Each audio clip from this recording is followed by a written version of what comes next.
6 to 7 liters na talaga may lalabas na isang kalabaw.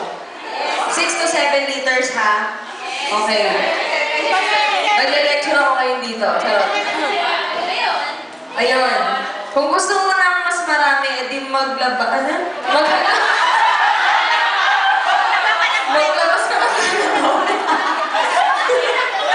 Maghanap ka ng kalabaw na may 40 dede. Or kung gusto nyo, boobs. Yan. Memorize na. Talaga sinumula. Boobs talaga. Ayan ang game. Okay, start naman Danica.